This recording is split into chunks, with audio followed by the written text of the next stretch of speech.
Seguimos en Punto de Partida, nos visita Oscar Vallejos, secretario adjunto de ADUL, el gremio de los docentes universitarios de la Universidad Nacional del Litoral. Gracias por estos minutos, Oscar. Una situación compleja, como lo venimos charlando aquí, el año pasado también fue difícil la negociación paritaria, la negociación salarial, no solamente salarial, digo, una serie de aspectos que siempre entran en la discusión de la educación universitaria. Bueno, ¿cómo está ahora este tema? ¿Qué pantallazo nos podés dar al respecto? Mira, en principio creo que la dirigencia sindical de la universidad plantea sobre la universidad un tema que había sido poco pensado en la historia de la universidad, que es la cuestión de la universidad como un lugar de trabajo. Y en la medida en que eso se piensa, a partir de la existencia de un convenio colectivo de trabajo, que lo conseguimos en el 2015, después de muchos años y de lucha sindical y docente, eso hace que las condiciones del trabajo dentro de la universidad trastoquen de manera fundamental el sentido de la educación pública, porque ya no son solamente las condiciones, las viejas condiciones reformistas del cogobierno, sino que establece condiciones generales de disputa salarial, de estructura general de condiciones del trabajo que se establecen a nivel nacional. Entonces nosotros tenemos una paritaria a nivel nacional y el convenio también establece una paritaria a nivel local, es decir, universidad por universidad. Nosotros tenemos una paritaria local que se viene desarrollando bien, que tiene que ver con la implementación del convenio colectivo de trabajo a nivel local, y eso en ese sentido vamos avanzando con acuerdos y con posibilidades de trabajo reales con la patronal local. Sin embargo, a nivel nacional, la paritaria que discute condiciones de trabajo y salario está totalmente empantanada. Y lo es porque allí, podríamos decir, se ve de manera más contundente el proyecto político que hay sobre la universidad, ¿no? Entonces, a veces, universidad por universidad, eso se ve, digamos, más atomizado. Acá, a nivel nacional, entonces se ve el proyecto político. Ya esto arranca con el proyecto de presupuesto que fija un congelamiento de las plantas docentes. Entonces, la hipótesis del gobierno para el 2017, con plantas docentes congeladas, es que va a una universidad de achique, a una universidad que va retrocediendo, porque en general nosotros venimos año a año con mayor cantidad de estudiantes. Entonces, ¿cómo va a ser? Es natural eso porque la población crece.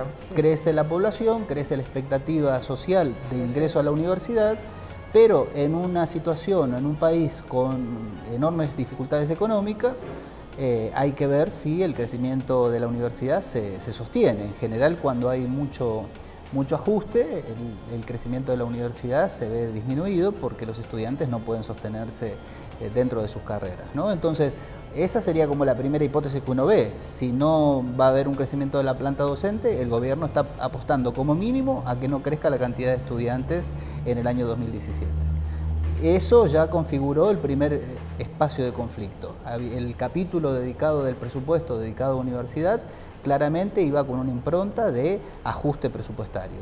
Después, dentro de las negociaciones del proyecto de ley, hubo universidades que consiguieron un ajuste, una mejora presupuestaria por una planilla aparte, que generó muchos conflictos en el interior del sistema universitario, y eso entonces ya avisoraba cuál iba a ser el clima de discusión salarial y de discusión del presupuesto universitario en general, cómo se gasta el presupuesto, a qué se destina. Y lo estamos viendo, el gobierno en la primera reunión paritaria que nosotros tuvimos no reconoce la deuda del 10% que tiene con nosotros, en la medida que nosotros en mayo del 2016 habíamos firmado un acuerdo paritario con un 35% de aumento como máximo, la inflación fue del 45% y la paritaria suponía que iba a haber una negociación si la inflación superaba ese acuerdo, y el gobierno se ha negado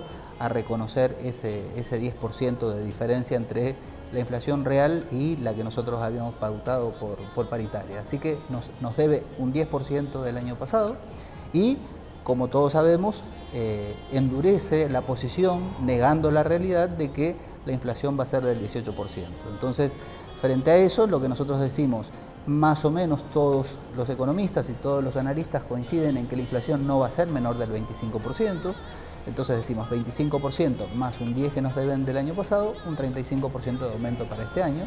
El gobierno dice que eso no es así, que la realidad da que el acuerdo cubrió la inflación del año pasado y se para en un piso del 18%.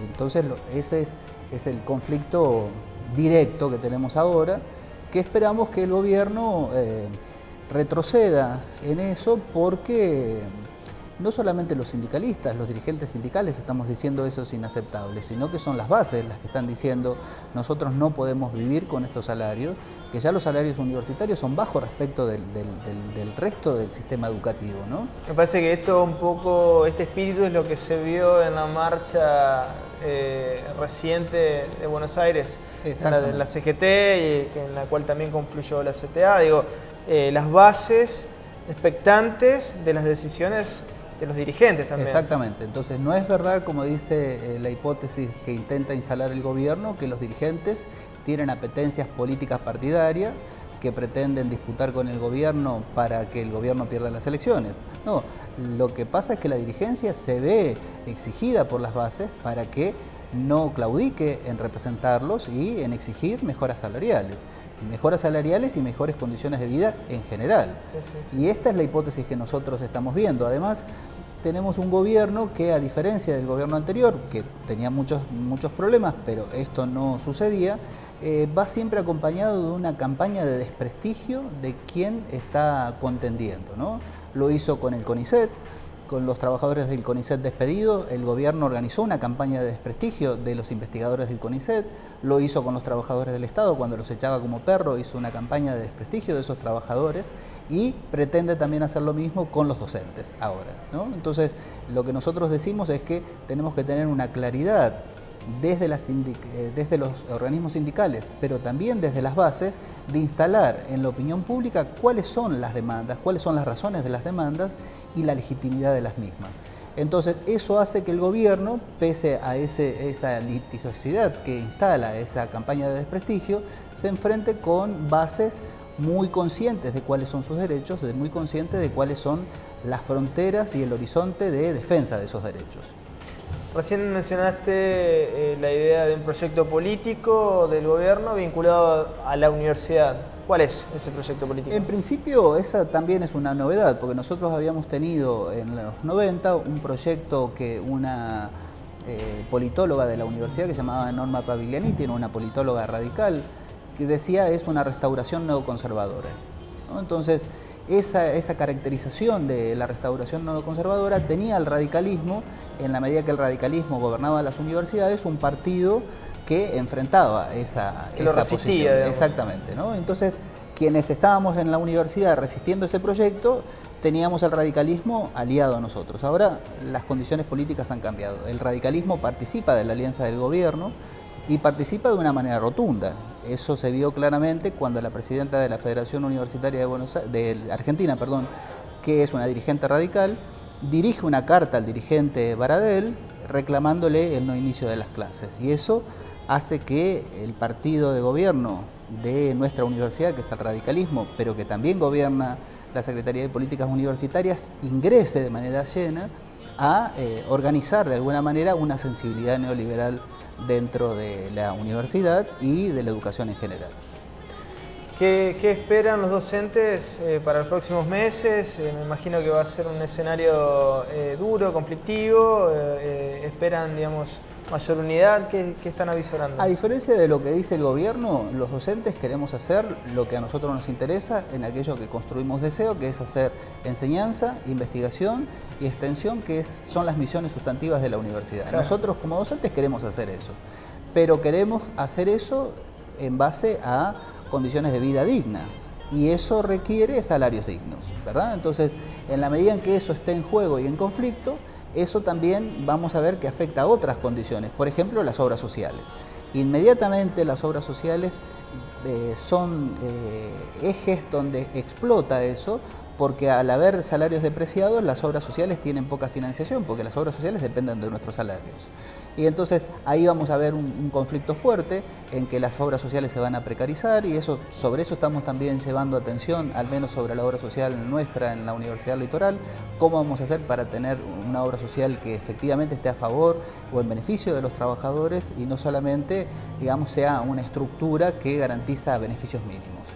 Y por otro lado, lo que nos exigen nuestras bases es que hagamos acuerdos fuertes con el resto de las fuerzas políticas estudiantiles y sindicales de todas las universidades, porque entendemos que este proyecto político de ajuste y de achique de la universidad no se enfrenta, la CONADO histórica no puede enfrentarla sola, hay que enfrentarla de manera conjunta, e incluso tampoco lo podemos enfrentar dentro de las universidades. Se necesita una gran alianza estratégica de todos los trabajadores, y en eso estamos trabajando y construyendo y poniendo todo nuestro esfuerzo e intelectualidad. Gracias por esta presencia en Punto de Partida, A vos. Oscar. Seguimos en Punto de Partida.